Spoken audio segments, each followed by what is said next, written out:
வாழ்க வளமுடன். ஹாய் சகோஸ், இதயம் மீட்டும் மெல்லிசை போல உங்கள் மனதை மயக்கப் போகும் எழுத்தாளர் தீபா பாபு அவர்களின் கற்பனை சிதறல்களுக்குள் நம் பயணத்தை தொடங்கலாமா? அத்தியாயம் 5. சாரி, எனக்கு அப்போ வேற வழி தெரியல. நீங்க கரெக்டா வீட்டுக்கு வழி சொல்லிடுவீங்கன்னு நினைச்சுதான் அங்கிருந்து அழைச்சிட்டு கிளம்பினேன். உங்க மொபைல்ல கூட என்னையும் காரையும் போட்டோ எடுத்தீங்க என்றான் சஞ்சய் தன்மையாக. அவளால் அவனிடம் பதிலுக்கு எதையும் பேசிட முடியவில்லை. தன் நிலையை எண்ணி தனக்குள்ளேயே நொந்து போனவளாக தலைகுனிந்து இறுக்கமாக அமர்ந்திருந்தாள்.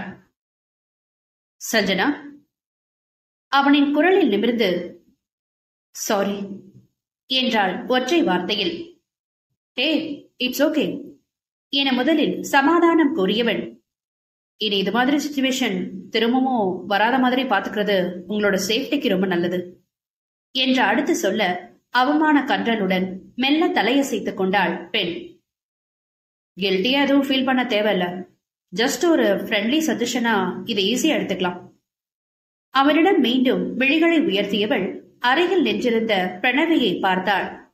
அவளோ தன் அத்தானைத்தான் மிகவும் ஆச்சரியமாகவும் ஆராய்ச்சியாகவும் பார்த்திருந்தாள்.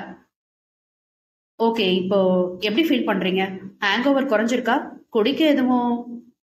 அவளோ வேகமாக நோ தேங்க்ஸ், பெட்டரா தான் இருக்கு என்று விட்டு பிரணவியை பார்த்தவாறு எதற்கோ தயங்கினாள். அவள் முகத்தை உற்று பார்த்தவன் பிரணவியிடம் கண் காட்டிவிட்டு வெளியேறிவிட பெண் திருதிருவென்று விழித்தாள். இந்த அத்தா இப்ப எதுக்கு கண்ல சிக்னல் காட்டிட்டு போறான் என குழம்பி நின்றாள். எக்ஸ்கியூஸ் மீ என்ற குரலில் அவளிடம் திரும்ப, சாரி, நான் ரெஃப்ரெஷ் ஆகணும், உங்க வாஷ்ரூம் கொஞ்சம் யூஸ் பண்ணிக்கலாமா என்றாள் சஞ்சனா சங்கடத்துடன். ஹே, ஷியோர் ஷியோர், அதெல்லாம் சங்கடப்படாதீங்க, ஒரு நிமிஷம் டவல் எடுத்து தரேன் என தன் வார்ட்ரோபிடம் சென்று வந்தவள், புது டவல் தான் என்று அவளிடம் கொடுத்தாள். இல்ல பரவாயில்ல, தேங்க்ஸ் என்று விட்டு பிரணவி காட்டிய குளியல் அறைக்குள் நுழைந்து கொண்டாள். மெல்ல பெருமூச்சு எடுத்துக் கொண்டவள் ஒரு இருக்கையில் அமர 5 நிமிடத்தில் வெளியே வந்தாள் சஞ்சனா. டவல் வாஷ் பண்ணி உள்ளேயே ராட்ல போட்டுட்டேன் என்றவளை இடைமறித்து, அதையெல்லாம் உங்களை யார் செய்ய சொன்னா என வேகமாக கேட்டாள் பிரணவி. இருக்கட்டும், ஏற்கனவே ரொம்ப தொல்லை கொடுத்துட்டேன் என்று சன்னமாக வருந்திக் கொண்டிருந்தவளின் பார்வை பிரணவியின் திருமண புகைப்படத்தில் சென்று நிலைத்தது. ஓ, அவர் உங்க ஹஸ்பண்டா? அவளை கவனித்திருந்தவள் ஆமா என தலையாட்ட மெச்சுதலாக பேசினாள் சஞ்சனா. நீங்களும் அவரும் ரொம்பவே ஹெல்பிங் மைண்டட் பீப்புளா? மேட் ஃபார் ஈச் அதரா பர்ஃபெக்டா இருக்கீங்க. யாருடைய தெரியாத என்ன கூட்டிட்டு வந்ததுக்காக அவர்கிட்ட சண்டை எதுவும் போடாம இப்படி சப்போர்ட் பண்றதுக்கு ஒரு மனசு வேணும். எது என உள்ளுக்குள் திடுக்கிட்டவள், ஹலோ ஹலோ, நீங்க நினைக்கிற மாதிரி எல்லாம் ஒண்ணும் இல்ல, போட்டோல கூட இருக்கிறது தான் என்னோட ஹஸ்பண்ட். இங்க நீங்க பார்த்தது, உங்களை அழைச்சிட்டு வந்தது எல்லாமே என்னோட கசின் சஞ்சய் என்று அவசரமாக விவரம் தந்தாள். என்ன என்று வியப்பாக பார்த்தவள், அப்போ 2 பேரும் ட்வின்ஸா என ஆச்சரியமாக வினவினாள். ஆமா என்றதோடு முடித்துக் கொண்டாள் பிரணவி. நெருங்கிய பழக்கம் இல்லாத வெளியாட்களிடம் இப்படித்தான் சுலபமாக அறிமுகத்தை முடித்து விடுவார்கள் குடும்பத்தினர். இரட்டை இல்லை என்கிற ஒரு வார்த்தையை வெளியே விட்டால் அடுத்து அது தொடர்பாக அத்தனை விஷயங்களையும் சொல்ல வேண்டியது ஆகிடுமே என்று அதுபோன்ற சூழலை நாசுக்காக தவிர்த்து விடுவர். சஞ்சய் கீழிறங்கி வர, என்னடா அந்த பொண்ணு எழுந்தாச்சா என விசாரித்தார் சிதம்பரம். ஆம்பா என்று சமையலறைக்கு செல்லும் மகனை எரிச்சலுடன் பார்த்து, அப்போ அவளை வெளியே அனுப்பாம இங்க என்ன பண்ற நீ என கோபமாக கேட்டார் சாரதா. ஒரு நொடி இமைகளை அழுந்த மூடி திறந்தவன், எனக்குள்ள கொஞ்சம் மனிதாபிமானம் இருக்கு, அப்படி பட்டுன்னு அவ எழுந்த வேகத்துக்கு கழுத்தை பிடிச்சு வெளியில தள்ளிட முடியாது என்று முறைத்து விட்டு சென்று விட்டான். என்ன சொன்ன நீ என பல்லை கடித்தவர், பாத்தீங்களா இவன என்று வேகமாக மகனிடம் விரைந்தார். சாரதா என்கிற சிதம்பரத்தின் அதட்டல் அவரை சென்றடைவதற்குள் நகர்ந்திருந்தார் அவர். ஒரு குவளையில் சுடுதண்ணீர் எடுத்து அதில் சிறிது எலுமிச்சையும் தேனும் கலந்திருக்கும் சஞ்சயின் செயலில் இன்னமும் பெற்றவரின் மனம் வெகுண்டு எழுந்தது. ரொம்ப நல்லா இருக்குடா. ரோட்ல தெரிஞ்ச எவ்வளவு ஒரு குடிகாரிய வீட்டுக்கு கூட்டிட்டு வந்ததோட நிறுத்தாம அவளோட போதை தெளியறதுக்கு லெமன் ஜூஸ் எல்லாம் கலந்து கொடுத்து சேவகம் செய்யற உன்னை பெத்ததுக்கு உண்மையாவே நான் ரொம்ப பெருமைப்படுறேன் என்றவரின் வார்த்தைகள் இறுதியில் கலங்கி வெளியில் வரவும் இவன் இதயம்தான் நொந்தது.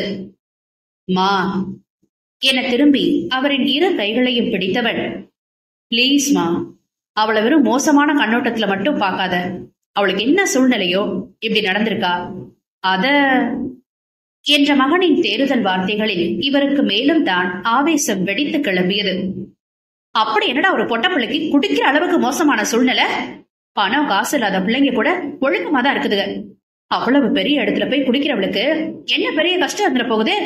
கெட்டு சீரழிகிறதுக்கு இதுவும் ஒரு சாக்கு. அன்னையை அயர்வுடன் பார்த்தவன், சரி விடு, உனக்கு புரிய வைக்க முடியாது, நான் போய் இதை அவளுக்கு கொடுத்துட்டு அவங்க வீட்டுல விட்டுட்டு வரேன் என்று அந்த எலுமிச்சை சாறை எடுத்துக்கொண்டு நகர்ந்தான். நீ எதுக்கு கிளம்பி போகணும்? அதான் இப்ப தெளிவா இருக்கா தானே? ஏதாவது டாக்ஸி பிடிச்சு போக சொல்லு. வேணும்னா அதுக்கு தண்டமா பணம் கூட நீ கொடுத்துக்கோ. தன் முன்னே வந்தவர்களை சிதம்பரம் மௌனமாக கவனிக்க, மா குரலை உயர்த்தாத, அவ காதுல விழுந்துற போகுது என்று அடிக்குரலில் கோபமாக எச்சரித்தான் சஞ்சய். அவர் மகனை முறைத்து நிற்க, அப்பா நான் போய் அவளை விட்டுட்டு வந்துடுறேன் என்று தந்தையிடம் கூறினான். மகனின் செயலில் அதிருப்தி என்றாலும் தடை சொல்ல முடியாமல் மெல்ல தலையசைத்துக் கொண்டார் சிதம்பரம்.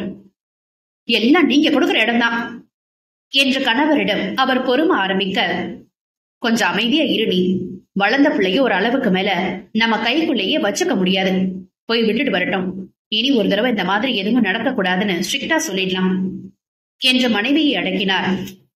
அதையெல்லாம் காதில் வாங்கியபடியே இவன் அறைக்குள் நுழைய, உங்க ஹேண்ட்பேக் அத்தான் கார்லயே இருக்கும்னு நினைக்கிறேன், அவன் இங்க எடுத்து வந்த மாதிரி நான் பாக்கல என யோசனையுடன் பேசியிருந்தாள் பிரணவி. ஆமா கார்ல தான் இருக்கு என்றவன், இந்தாங்க என்று தன்னிடம் இருந்ததை அவளிடம் நீட்டினான். இதெல்லாம் அதுக்கு இல்ல, வேணாம், நான் கிளம்புறேன் என்று வேகமாக நகர்ந்த சஞ்சனாவை தடுத்தவன், கலந்தாச்சு, இதுக்கு மேல என்ன பண்றது, குடிங்க என்று வற்புறுத்தினான். அவள் முகத்தில் ஒருவித சலிப்பும் எரிச்சலும் ஒருங்கே எழுந்தது. முயன்று தன்னை சமன்படுத்தியவள் ஒரு நன்றியுடன் எடுத்து அருந்தினாள். அதையெல்லாம் அமைதியாக அவதானித்திருந்த சஞ்சய் அவள் குடித்து முடித்ததும், கிளம்பலாமா என்றான். என் ஹேண்ட்பேக் மட்டும் எடுத்து கொடுங்க, நானே போய்க்கிறேன். இல்ல, நான் ஹோட்டல் வரைக்கும் வரேன், நீங்க உங்க கார் எடுக்கும்போது எதுவும் இஷ்யூ வந்தா? அதெல்லாம் ஒண்ணு வராது, இது ஒரு விஷயமே இல்லை என்று அவசரமாக மறுத்தாள். சரி இருக்கட்டுமே, எப்படியும் அங்க வர போறதுக்கு நீங்க ஒரு கேப் புக் பண்ணும் தானே, அதுக்கு அத்தானே உங்களை டிராப் பண்ணிடுவான். ஏன் இவ்வளவு சங்கடமா ஃபீல் பண்ண வைக்கிறீங்க, நான் பாத்துக்கிறேன்னு சொல்றேன் தானே என்றாள் அலுப்புடன். திரும்ப திரும்ப பேச வச்சு நீங்க என்ன சங்கடப்படுத்தாதீங்க, வாங்க போகலாம் என்று வெளியேறினான் நாயகன். வேறு வழியின்றி பிரணவையுடன் அவன் பின்னே நடந்தாள் சஞ்சனா. படிகளில் இறங்கும் பொழுதே வரவேற்பறையில் அமர்ந்திருந்த சிதம்பரமும் சாரதாவும் அவள் பார்வையில் விழ, இது போன்றதொரு சூழ்நிலையில் அவர்களை சந்திப்பதில் பெண்ணிற்குள் மிகவும் குற்ற உணர்வாகி போனது. இப்பொழுது இவளை இவர்களிடம் அறிமுகப்படுத்தணுமா அல்லது வேண்டாமா என்கிற குழப்பத்துடன் தாய் தந்தையை பார்த்தவள் தாயின் முகத்தில் தெரிந்த கடுப்பில் தந்தையிடம் மட்டும் தலையசைத்துவிட்டு நகர்ந்து விட்டான். அதையெல்லாம் பெரியவர்களை கடக்கும் நொடியில் கவனித்தவள் பிரணவையிடம் பார்வையால் விடை பெற்றுக் கொண்டாள்.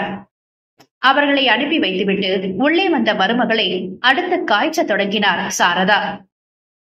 அவ அப்படியே நம்ம வீட்டுக்கு வந்துட்டு போற கெஸ்ட், நீ வாசல் வரைக்கும் போய் வழி அனுப்பிட்டு வர என்று முறைத்தார். சும்மா குதிக்காத, அந்த பொண்ணை பார்த்தாலும் கொஞ்சம் பாவமா தான் இருக்கு என்றவள் சற்றமுன் நடந்ததை கூற, சாரதாவும் அதற்கும் நிகழ்ச்சியாக சிரித்து கொண்டார். இந்த மாதிரி சீனெல்லாம் ஏதோ ஒரு வடிவேல் படத்துல நான் பாத்திருக்கேனே, பகல்ல அம்மா அப்பாவுக்கு கற்பூரம் காட்டி கால்ல விழறவன் நைட்ல அவங்களை தூக்கி போட்டு மிதிப்பானே என்று எகத்தாளமாக நினைவு வேறு கூர்ந்தார். ஆனாலும் உனக்கு ஓவர் குசும்புதான் அத்த, எனக்கு என்னவோ பார்த்தா அப்படி தெரியல. ஆமாமா தெரியாது, அவ ஆளும் மூஞ்சிக்கும் நல்லா வெள்ளை சாப்பீஸ்க்கு பேண்ட் சட்டை போட்ட மாதிரி. ஐய, நீயே இவ்வளவு காண்டாவற? அத்தா என்ன அவளை உனக்கு மருமகளாவா கூட்டிட்டு வந்தா? ஜஸ்ட் ஒரு நாள் ஒரு பொண்ணுக்கு ஹெல்ப் பண்ண கூத்துக்கு இவ்வளவு பேசுறடி? வாய கழுவுடி, அவளை போய் எந்த இடத்துல வச்சு பேசுற? உனக்கும் உன் அத்தானுக்கும் வர வர ரொம்ப திமிர் கூடி போச்சுடி. என் பேச்ச கொஞ்சமும் மதிக்காம ஆடுறீங்க. இப்ப எதுக்கு நீ என்ன அவனோட கூட்டு சேர்ந்து திட்டிகிட்டே இருக்க? நான் பெறாத பொண்ணு செல்லம்னு சொல்றதெல்லாம் வெறும் வாய் வார்த்தைக்கு மட்டும்தான் என்று நொடித்துக் கொண்டார். ஆயாசமாக பெருமூச்சு விட்டவர், என்னால அவன் செஞ்சதை கொஞ்சமும் ஜீரணிக்க முடியலடா தங்கம். எவ்வளவு ஈஸியா புடிச்சிட்டு சுயநினைவே இல்லாத பொண்ண வீட்டு கூட்டிட்டு வந்துட்ட அந்த பையன் என்றார் தவிப்புடன். உன் கவலையும் புரியுது விட அத்த. அதான் பிரச்சனை எதுவும் ஆகாம அவ கிளம்பி போயிட்டாலே. நீ வா, நம்ம பொன்னம்மா பாட்டிக்கிட்ட பேசுவோம். நேர்லயே உன்னை கேட்டது என்றவாறு தன் பேசையில் மூதாட்டியை அழைத்தாள் பிரணவி. காரின் பின் கதவை திறந்த சஞ்சய் அவளது கைப்பையை எடுத்துக் கொடுக்க, தேங்க்ஸ் என வாங்கிய சஞ்சனா அலைபேசியை திறந்து பார்த்தாள். யாருக்கும் பேசணும்னா இப்படி கார்டன் பக்கம் போய் பேசிட்டு வாங்க, நான் வெயிட் பண்றேன். அவளும் அவன் முகத்தை வெறித்து விட்டு, இல்ல கிளம்பலாம் என்று முன்பக்கம் ஏறி அமர்ந்தாள். நெற்றியை சுருக்கியவன் அமைதியாக வாகனத்தை கிளப்பி சாலையில் இறக்கினான். தொடர்ந்த பயணத்தில் கைகளை குறுக்காக கட்டியபடி இறுக மூடிய இதழ்களுடன் வெளிப்புறத்தை சலனமின்றி வேடிக்கை பார்த்திருந்தவளை மெதுவாக அழைத்தான் சஞ்சய். ரொம்ப அன்டைம் ஆச்சே, இன்னும் 2 minutesல A to B வழியில வரும். பிரேக்ஃபாஸ்ட் முடிச்சுக்கலாமா? திரும்பி அவனை குழப்பத்துடன் நோக்கியவள், நீங்க என்ன சாப்பிடலையா என்று வினவினாள். இல்ல, நான் உங்களுக்கு சொன்னேன் என் அலட்சியமாக உதடுகளை சுழித்தவள், பசிக்கல என்று விட்டு வேகமாக, கம்பல் பண்ண நினைக்காதீங்க, நேரா என் கார் இருக்க ஹோட்டலுக்கு போங்க என்றாள் அழுத்தமாக. அதற்கு மேல் அவனும் வற்புறுத்தாமல் குறிப்பிட்ட வளாகத்திற்கு சென்று வண்டியை நிறுத்த அவசரமாக கீழே இறங்கிக் கொண்டாள் அவள். நேற்று நைட்ல இருந்து உங்களுக்கு தான் என்னால பல விதத்துல தொந்தரவாயிடுச்சு. Extremely sorry for that. வேற என்ன சொல்றதுன்னு தெரியல. And thanks a lot. நீங்க தேவையில்லாம உள்ள வந்து பார்க்கிங் எல்லாம் காரை விட்டு எடுக்க வேண்டாம், நான் பாத்துக்கிறேன் என தலை அசைத்து விட்டு விலகி நடந்து விட்டாள். ஆழ பெருமூச்சு எடுத்தவன் தன் கண்களை விட்டு தூர செல்பவளையே சில நொடிகள் அசையாது பார்த்திருந்து விட்டு மெல்லமாக வாகனத்தை ஏற்றினான். நட்புகள் எல்லாரும் நம்ம சேனலை மறக்காம சப்ஸ்கிரைப் பண்ணுங்க. கதையை கேளுங்க, லைக் பண்ணுங்க, கமெண்ட் பண்ணுங்க, பிடிச்சவங்க ஷேர் பண்ணுங்க. நன்றி.